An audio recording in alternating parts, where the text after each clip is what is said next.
Oos. Is Jake Paul a fraud? Dude, is he just a weight bully who does steroids? That is the question. Or is he a legit boxer? Should he be taken seriously at this point? Should we finally accept that he is the real deal? Major questions. But more importantly, shout out to Wade Plem. Dude, our boy Wade killed it. The face-to-face, fire. He was on commentary. He was on the mic in the show. I haven't talked to him yet. I've also been sick as a dog all last week. Terrible. My voice is still a little out of commission, but big W's to Wade there. Just killed it. But here we are. Jake, incredible performance. Does what he's supposed to do. Absolutely destroys Mike Perry. Embarrasses him. Like, just totally outclasses him. Right? In every way that you can in a fight. Just pure domination. It wasn't close at all. Right? And then we have, people coming out saying, he's a weight bully because, there was a fight that was at with 200 pounds. Mike weighed at 195. And Jake barely made the 200 pounds. So he's probably like 220 or whatever. He's going to have, 40 pounds on him. Then there's the whole steroid allegation. You got people like Chael Sonnen and other people saying that he's been juicing for a while. If you look at his progress, and just physically or whatever he's doing, I don't know. So allegedly, right? But let's stick with the weight bully thing. Yes, that is true. You can call him a weight bully because he's been the naturally bigger guy in the majority of his fights. I don't think in the Anderson Silva fight that was a weight bully because Jake was a smaller guy and has made himself he's bulked up as of recently, and Anderson Silva is somebody who's fought like Daniel Cormier, right? So that's not a fight I would consider that. And even Tyron Woodley, he's someone who fought at 185. He fought at 170 forever, but crazy cut, and guy that obviously walks around at 200 pounds, hasn't competed at that 200 pound weight class before, but as guys can easily get there. Right, I wouldn't say that Jake is just totally naturally the bigger guy. Nate Diaz, 155. A lot of instances where Jake has been typically the bigger person, which I don't knock, dude. When you're the A side and you have the opportunity to get any advantages, that's what you're supposed to do, right? You're a prize fighter. Okay, this isn't like, it's not open comp. It's like not a tournament where it's the people who competed for a ranking and they're competing for a belt. This is prize fighting. So, and the person who offers the biggest prize typically gets the edge, and that's just the name of the game, right? So is he fighting? Is he getting an edge? Yes, but the other people have an edge as well in competition and fighting experience. But is Jake a weight bully? Yes. I think so was Khabib and John Jones and Alex Pereira. There's a lot of, even Conor McGregor at 145 couldn't fight there for a while. You can consider him a weight bully. Now with Jake, is it a little bit more extreme? Because you can get away with a little bit more because you're doing a lot of catch weights where guys are fighting out of a weight class that they typically fought. But Jake Paul wasn't ever a fighter. So it wasn't like he was even fighting out of his weight class because the dude was never even a fighter. Now, with that being said, with Mike Perry, I don't know how much that have an impact. Obviously, it does with, like, you see the first knockdown, that right hand lands and Mike just like across the canvas. You could tell the weight had something to do with the impact of that individual shot, but it's not like Mike was doing a lot to Jake. And, because Jake is so much bigger, there's no power there, right? Being a weight bully to me means that similar skill, you're fighting a weight class lower, or you got somebody to make some sort of catch weight, and you're landing shots, but they're not being very effective because you're smaller and you're more skilled and you might be outperforming the guy, but for every 5 shots you land, he lands 2, and his 2 are just so much more effective and your 5 are so much less effective because of the weight difference. That was not the case. Mike Perry got outclassed in boxing. You couldn't box with him. Just like Mike said at the end, he said, you're just too fast for me. So like with the whole weight thing, to me, dead in the water, because he literally said you're too fast, right? So the main thing was speed, right? So we couldn't catch him. So of course, obviously weight will matter, but when it comes to just the sweet science and just, boxing ability, Jake was fighting off his back foot. You know what I mean? He was setting him up. Mike looked lost at times. He couldn't find Jake at all, couldn't cut off the ring. Offensively, nothing really there. And obviously we know he doesn't have any defense anyways. So tried to implement some sort of head movement, I think to the middle, the later of the fight, no success. So maybe Jake wouldn't have made him so swollen and maybe wouldn't have rocked him as much if they were closer in weight.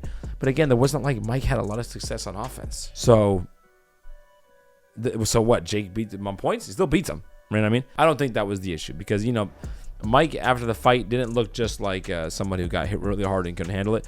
It looks like he got beat in a sport you're trying to practice. Like when it comes to the exercise you're training, someone's just better than you, right? At this fighting thing. And in terms of boxing, in that rule set and what they were doing, it was clear that Jake was better.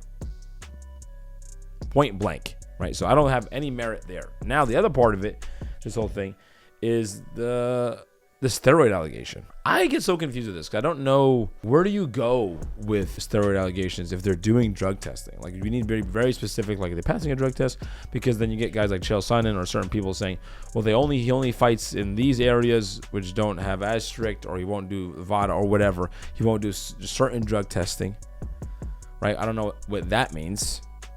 You know what I mean?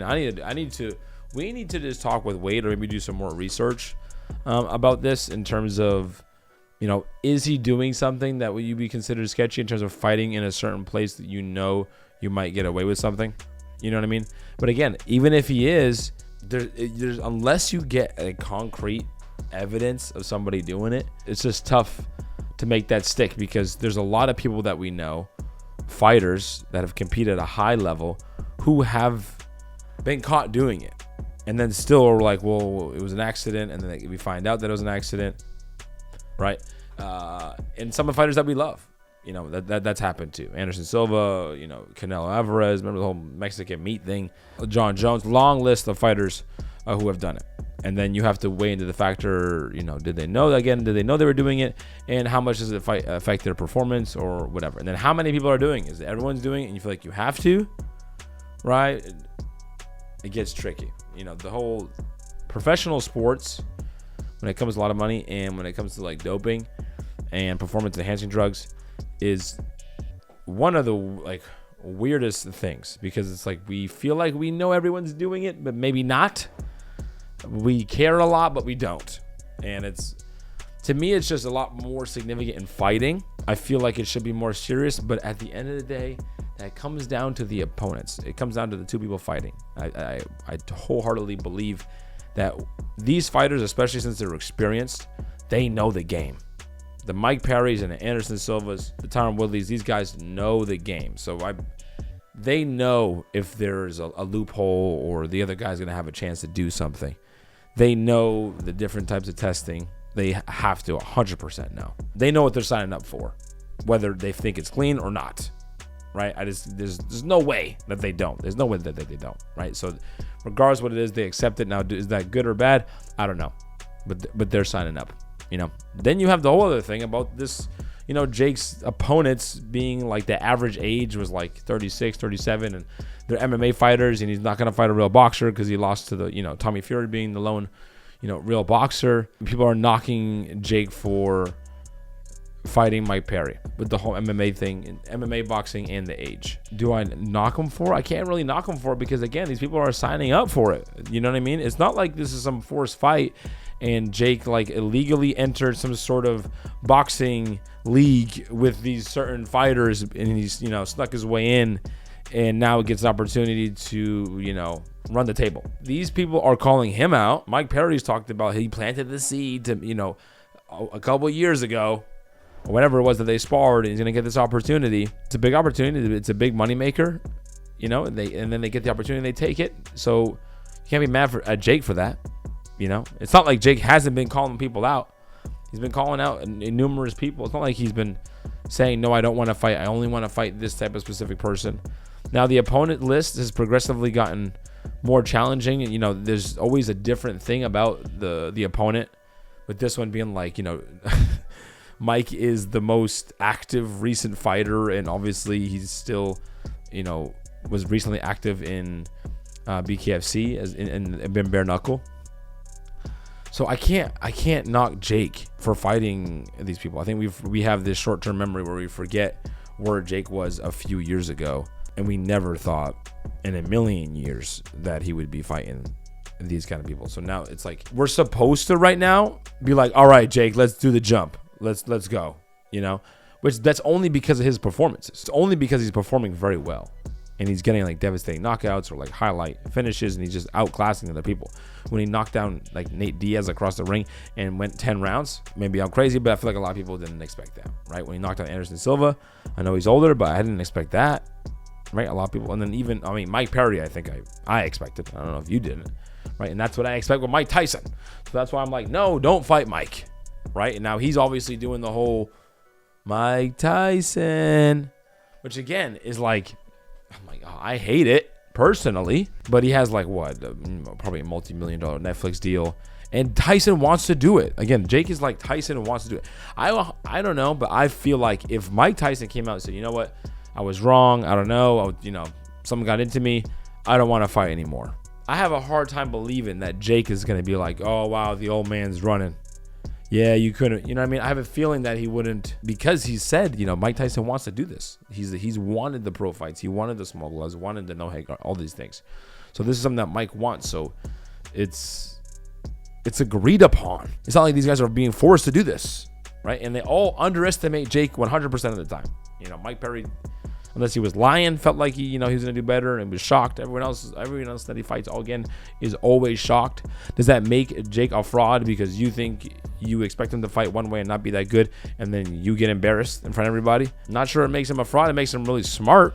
That's for sure. Now, here's the thing. Mike Bisping came out and said, Jake comes out and calls out Alex, but he knows that Alex can't fight. So it's one of those things where you're calling somebody out when you know he can't fight because he's under contract. And we know that Jake has done this before. So is he just doing this for a promo or to build the fight or whatever? Right? Is it just smoke? Is he just lying? Is he being fraudulent? Is he capping about that? Now, obviously, if he's under contract, Jake obviously knows that. But I also think both can be true. I think Jake probably knows he can't fight, but is dead serious and would fight him. That's kind of the tricky part about this. Maybe he knows that he can't get out of contract and there's really no chance for the fight right now, but wants to show people that he's down to fight anybody. When he was fighting Anderson, the dude hit him, and I saw a clip of him like licking his gloves, and staring him down and fighting. The dude's different. You know what I mean? And I don't think he's afraid of anyone. I think he's been very smart with his, fight selections. And a lot of them have been challenging. They haven't been like super easy fights. And obviously he's performed very well and made them look easy. It's tough. He hovers that line between both. He plays the game very well.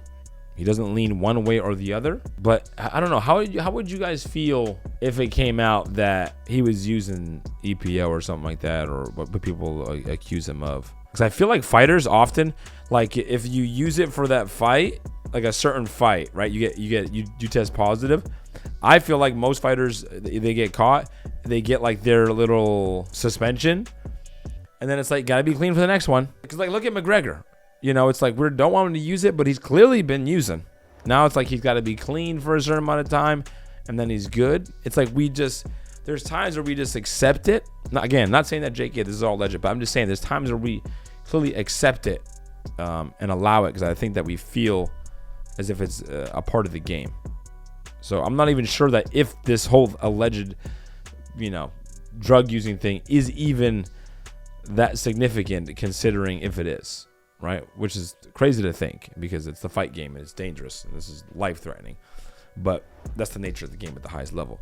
And then do you think he's a weight bully? Is it a lot much? Is a weight and an age bully? Is Jake an age bully too? When I saw something, the average age was like 36 or something, 37, or was I think a little bit lower. I think it was lower, like maybe 32, 34. But that's because Tommy Fury was so young. Gibb and Tommy Fury brought it down. But if you take out like one of them or both of them, it like jumps like 38 or something like that. Because I feel old and I'm 33, so that's definitely older. But then in the combined record of his opponents was like 38-6 or something. It's something crazy. Like the combined record was a heavy winning record for Jake's opponents. So a lot of the people that he fought were winners. Anderson Silva, winner. Tyron Woodley, winner. Mike Perry, winner. Nate Diaz, 500. Actually, Mike Perry kind of 500, but still BKFC, winner. Nate Diaz, BMF. You know what I mean? Gibb at the time, winner. Nate Robinson, slam dunk contest, winner. All right, that's a bit of a reach. But yeah, I just want to come here and talk about this. I'm curious on, like, you know, in the comments what y'all think, and maybe I can chat about it with Wade. But in terms of my opinion, dude, he's doing everything he's supposed to do. People call him out. They want to scrap. They want to, you know, end the whole hype train for Jake Paul. They think he's not as good as he, you know, the hype. They don't believe the hype. Then they come out here and get beat up and embarrassed. Who's next? It's time for JJ, dude. It is time. JJ fights, gets warmed up. Then we just got to piss him off, you know, because he's talking about music again. He ain't feeling the fight game no more. That's what we need.